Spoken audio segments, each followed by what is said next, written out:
नमस्कार। जय श्री राम, जय श्री हरि। आपका स्वागत है हमारे चैनल पर, जहां हम प्रतिदिन श्री रामचरितमानस का दैनिक पाठ कर रहे हैं और हमने जिसकी शुरुआत बालकांड से की है। बालकांड तुलसीदास जी द्वारा रचित इस महाग्रंथ का प्रथम कांड है, जिसमें प्रभु श्री राम के जन्म से लेकर उनके विवाह तक का दिव्य और प्रेरणादायक लीलाओं का वर्णन मिलता है। यह केवल एक धार्मिक ग्रंथ नहीं, बल्कि आस्था, संस्कार और भक्ति का अमूल्य भंडार है। हर शब्द, हर चौपाई में छिपा है प्रभु राम का गुणगान और भक्तों के लिए एक अनमोल संदेश। तो आइए इस पावन यात्रा की शुरुआत करें श्री राम के बाल रूप की लीलाओं के साथ, और बिना किसी देरी के हम पढ़ते हैं अपनी सीरीज़ रामचरितमानस बालकांड का पहला पाठ। हे गोसाई, लड़कपन में हमने बहुत सी धनुइयाँ तोड़ डाली, किंतु आपने ऐसा क्रोध कभी नहीं किया। इसी धनुष पर इतनी ममता किस कारण से है? यह सुनकर भृगवंशु की ध्वजा स्वरूप परशुराम जी कुपित होकर कहने लगे, रे नरप बालक, काल बस बोलत तो ही न संभार, धनु ही सम त्रिपुरारी धनु, विदित सकल संसार। अरे राजपुत्र, काल के वश होने से तुझे बोलने में कुछ भी होश नहीं है। सारे संसार में विख्यात शिवजी का यह धनुष क्या धनु ही के समान है? लक्ष्मण जी ने हंसकर कहा, हे देव सुनिए, हमारे जान में तो सभी धनुष एक से ही हैं। पुराने धनुष के तोड़ने में क्या हानि लाभ? श्री रामचंद्र जी ने तो इसे नवीन के धोखे से देखा था, फिर यह तो छूते ही टूट गया। इसमें रघुनाथ जी का भी कोई दोष नहीं है। मुनि, आप बिना ही कारण किस लिए क्रोध करते हैं? परशुराम जी अपने फरसे की ओर देखकर बोले, अरे दुष्ट, तूने मेरा स्वभाव नहीं सुना? मैं तुझे बालक जानकर नहीं मारता हूँ। अरे मूर्ख, क्या तू मुझे निरा मुनि ही जानता है? मैं बाल ब्रह्मचारी और अत्यंत क्रोधी हूँ। क्षत्रिय कुल का शत्रु तो विश्व भर में विख्यात हूँ। अपनी भुजाओं के बल से मैंने पृथ्वी को राजाओं से रहित कर दिया और बहुत बार उसे ब्राह्मणों को दे डाला। हे राजकुमार, सहस्त्र बाहु की भुजाओं को काटने वाले मेरे इस फरसे को देख। मातु पिती जनी सोच बस कर ही महिष किशोर, गर्भनः के गर्भक दलन, परसु मोर अति घोर। अरे राजा के बालक, तू अपने माता पिता को सोच के वश न कर। मेरा फरसा बड़ा भयानक है, यह गर्भों के बच्चों का भी नाश करने वाला है। लक्ष्मण जी हंसकर कोमल वाणी से बोले, ओहो मुनीश्वर तो अपने को बड़ा भारी योद्धा समझते हैं, बार बार मुझे कुल्हाड़ी दिखाते हैं, फूंक से पहाड़ उड़ाना चाहते हैं।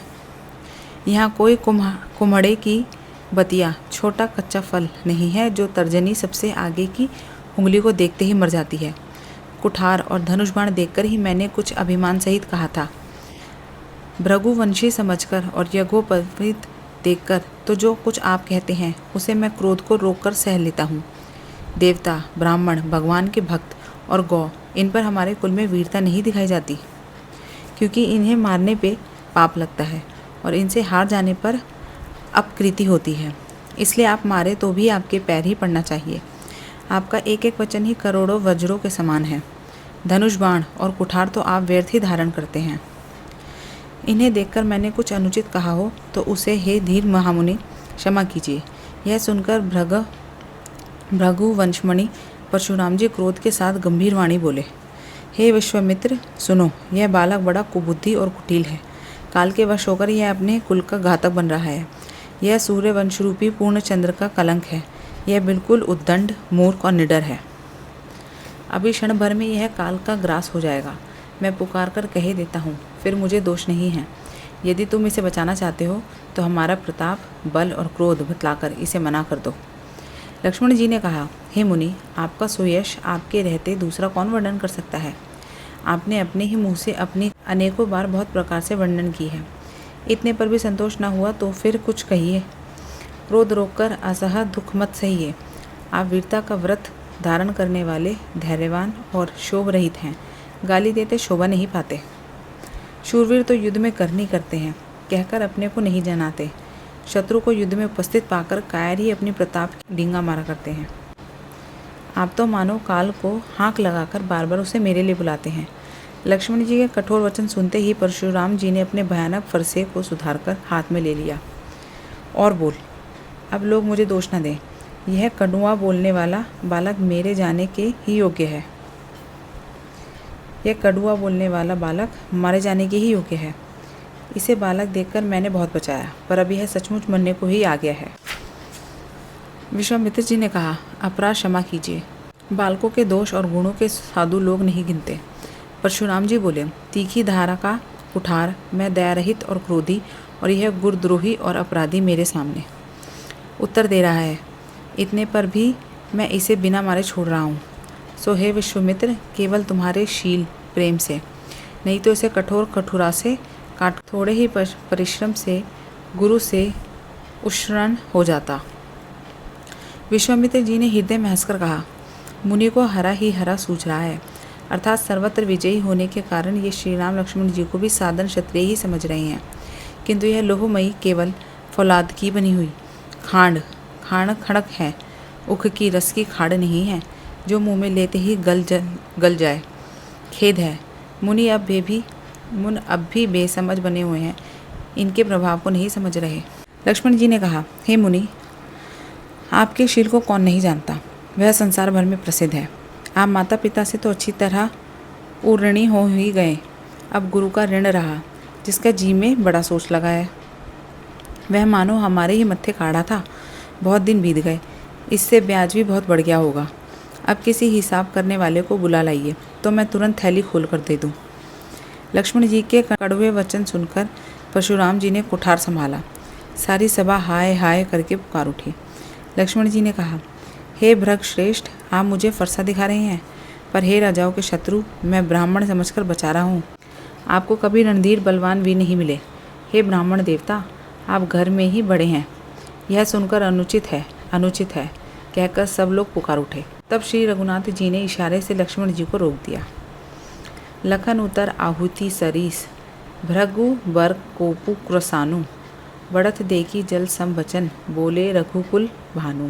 लक्ष्मण जी के उत्तर से, जो आहुति के समान थे, परशुराम जी के क्रोध रूपी अग्नि को बढ़ते देखकर रघुकुल के सूर्य श्री रामचंद्र जी जल के समान शांत करने वाले वचन बोले। हे नाथ, बालक पर कृपा कीजिए, इस सीधे और दूध मुहे बच्चे पर क्रोध न कीजिए। यदि यह प्रभु का आपका कुछ भी प्रभाव जानता, तो क्या यह बेसमझ आपकी बराबरी करता? बालक यदि कुछ चपलता भी करते हैं तो गुरु, पिता और माता मन में आनंद से भर जाते हैं। अतः इसे छोटा बच्चा और सेवक जानकर कृपा कीजिए।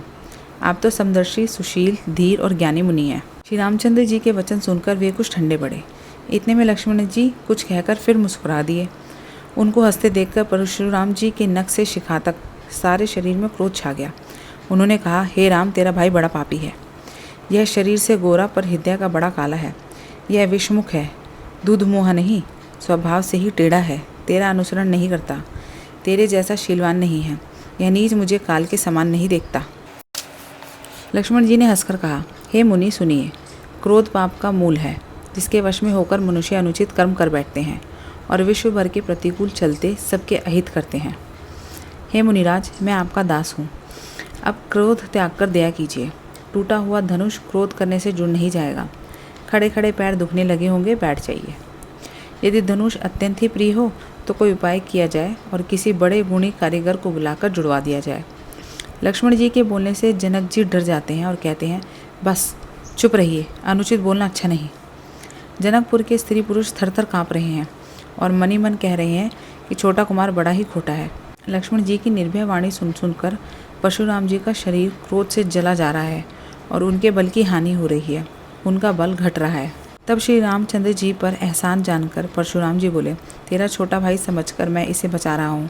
यह मन का मैला और शरीर का कैसा सुंदर है, जैसे विष के रस से भरा हुआ सोने का घड़ा। यह सुनकर लक्ष्मण जी फिर से हंसे। तब श्री रामचंद्र जी ने तिरछी नज़र से उनकी ओर देखा, जिससे लक्ष्मण जी सकुचाकर विपरीत बोलना छोड़कर गुरु जी के पास चले गए। श्री रामचंद्र जी दोनों हाथ जोड़कर अत्यंत विनय के साथ कोमल और शीतल वाणी बोले, हे नाथ सुनिए, आप तो स्वभाव से ही सुजान हैं। आप बालक के वचन पर कान न कीजिए, उसे सुना अनसुना कर दीजिए।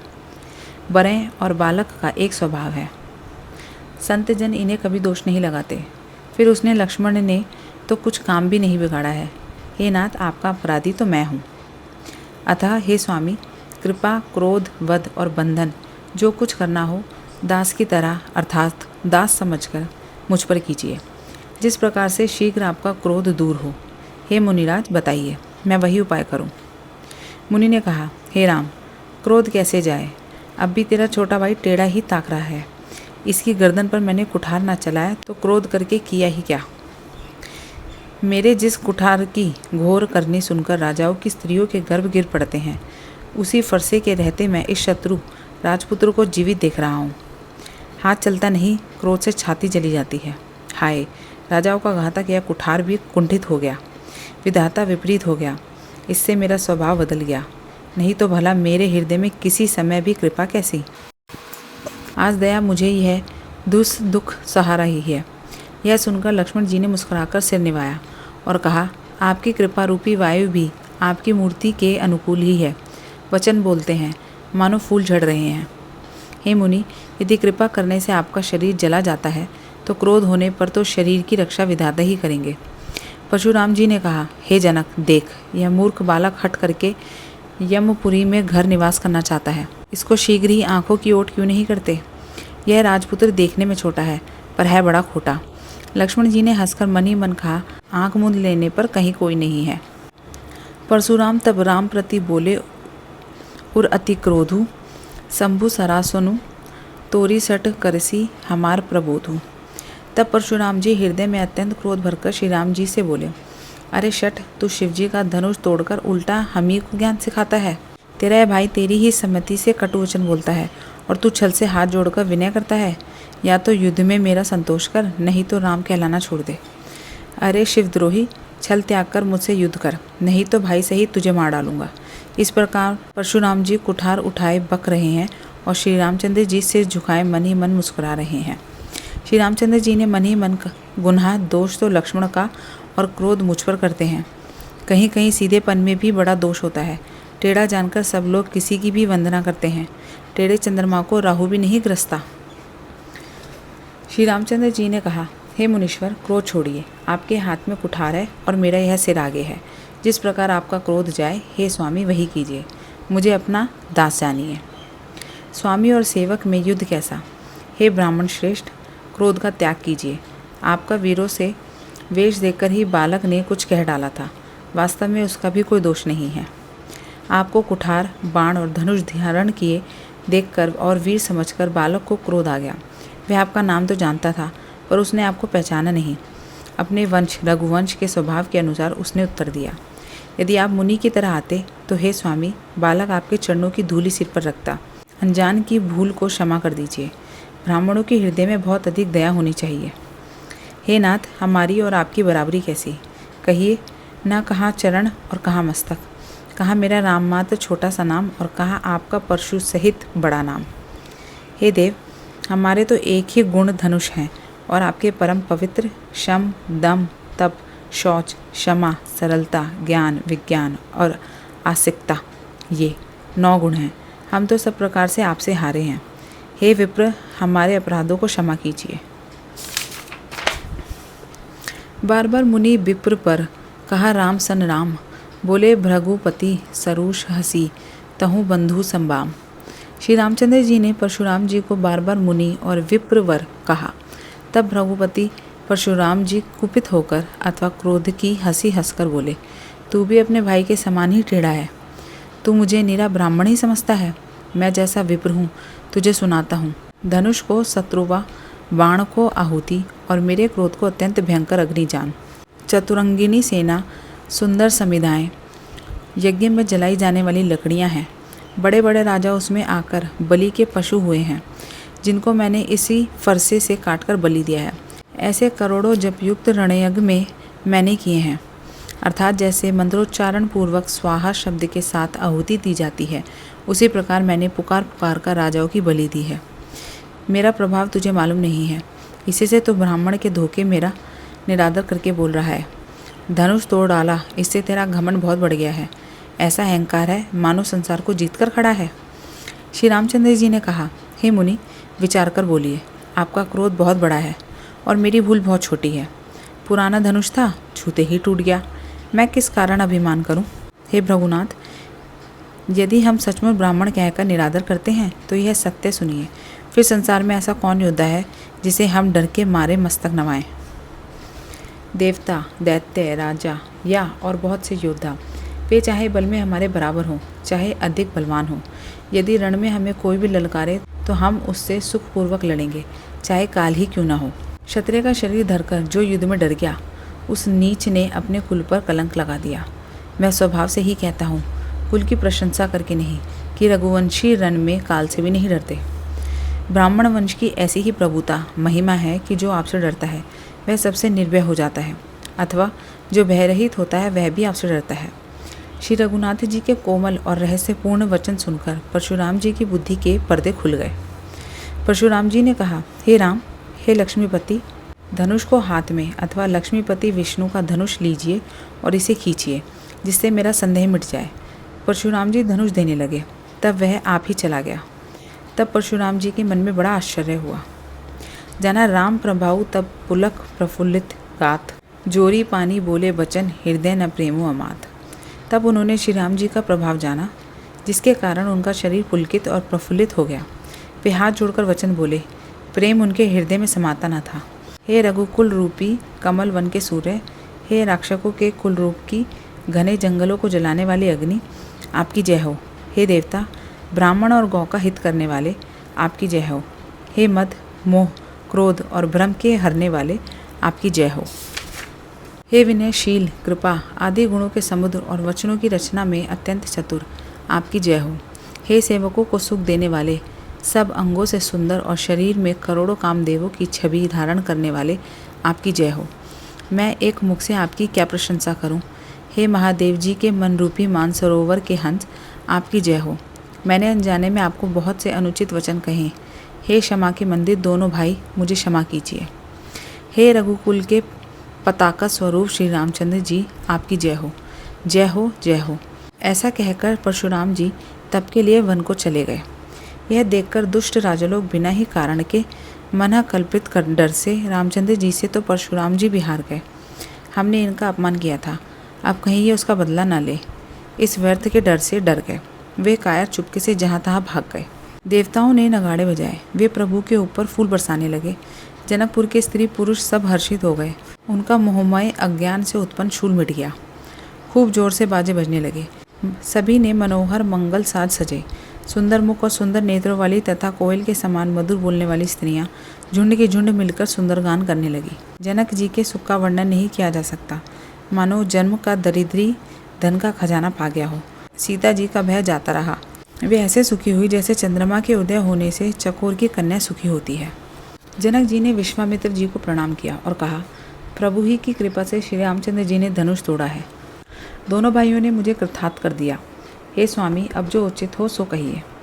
मुनि ने कहा, हे चतुर नरेश, सुनो। यूँ तो विवाह धनुष के अधीन था, धनुष के टूटते ही विवाह हो गया। देवता, मनुष्य और नाग सब किसी को यह मालूम है। तथापि तुम जाकर अपने कुल का जैसा व्यवहार हो, ब्राह्मणों, कुल के बूढ़ों और गुरुओं से पूछकर और वेदों में वर्णित जैसा आचार हो वैसा करो।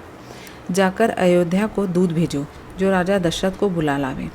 राजा ने प्रसन्न होकर कहा, हे कृपालु, बहुत अच्छा। और उसी समय दूतों को बुलाकर भेज दिया। फिर सब महाजनों को बुलाया और सबने आकर राजा को आदरपूर्वक सिर निभाया। राजा ने कहा, बाजार, रास्ते, घर, देवालय और सारे नगर को चारों ओर से सजाओ। महाजन प्रसन्न होकर चले और अपने अपने घर आए। फिर राजा ने नौकरों को बुला भेजा और उन्हें आज्ञा दी कि विचित्र मंडप सजाकर तैयार करो। यह सुनकर वे सब राजा के वचन सिर पर धरकर और सुख पाकर चले। उन्होंने अनेक कारीगरों को बुला भेजा जो मंडप बनाने में कुशल और चतुर थे। उन्होंने ब्रह्मा की वंदना करके कार्य आरंभ किया और पहले सोने के केले के खंभे बनाए।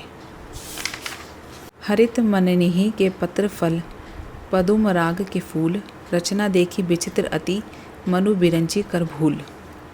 हरी हरी मणियों, पन्ने के पत्ते और फल बनाए तथा पद्यराग मणियों, माणिक के फूल बनाए। मंडप की अत्यंत विचित्र रचना देखकर ब्रह्मा का मन भी भूल गया। बांस सब हरी हरी मणियों, पन्ने के सीधे और गांठों से युक्त ऐसे बनाए जो पहचाने नहीं जाते थे कि मणियों के हैं या साधारण। सोने की सुंदर नाग बेली, पान की लता बनाई जो पत्तों सहित ऐसी भली मालूम होती थी कि पहचानी नहीं जाती थी। उसी नाग बेली के रचकर और पच्चीकारी करके बंधन बांधने की रस्सी बनाए। बीच बीच में मोतियों की सुंदर झालरें हैं। मणिक, पन्ने, हीरे और फिरोज़े इन रत्नों को चीरकर, कोरकर और पच्चीकारी करके इनके लाल, हरे, सफ़ेद और फिरोजी रंग के कमल बनाए। भौरे और बहुत रंगों के पक्षी बनाए जो हवा के सहारे गूंजते और कूदते थे। खम्भों पर देवताओं की मूर्तियां गढ़कर निकाली जो सब मंगल द्रव्य लिए खड़ी थी। गजमुक्ताओं के सहज ही सुहावने अनेकों तरह के चौक पुराए। नीलमणि को कोरकर अत्यंत सुंदर आम के पत्ते बनाए। सोने के बौर, आम के फूल और रेशम की डोरी से बंधे हुए पन्ने के बने फलों के गुच्छे सुशोभित हैं। ऐसे सुंदर और उत्तम बंधनवार बनाए मानो कामदेव ने फंदे सजाए हों। अनेकों मंगल कलश और सुंदर ध्वजा, पताका, पर्दे और चंवर बनाए। तो दोस्तों, आज के पवित्र रामचरितमानस पाठ की यह कड़ी यहीं संपन्न होती है। प्रभु श्री राम की महिमा अपरंपार है और उनका हर प्रसंग हृदय को शुद्ध करता है। प्रभु श्री राम के चरणों में समर्पित यह यात्रा ऐसे ही चलती रहेगी। पर कल इसी समय इसी चैनल पर एक नई चौपाई, एक नई बालकांड की लीला के साथ हम फिर मिलेंगे। अगर आपको यह पाठ भावहीन लगा हो और आपके मन को भाया हो तो कृपया इसे लाइक करें, शेयर करें और चैनल को सब्सक्राइब करना ना भूलें। आपकी सहभागिता हमें इस आध्यात्मिक यात्रा को और आगे बढ़ाने की प्रेरणा देती है। अंत में प्रभु श्री राम, माता सीता और भक्त हनुमान के चरणों में हम सबका सादर वंदन। सिया राम मैं सब जग जानी, करहूँ प्रणाम जोरिए जुग पानी। जय श्री राम, जय श्री हरि।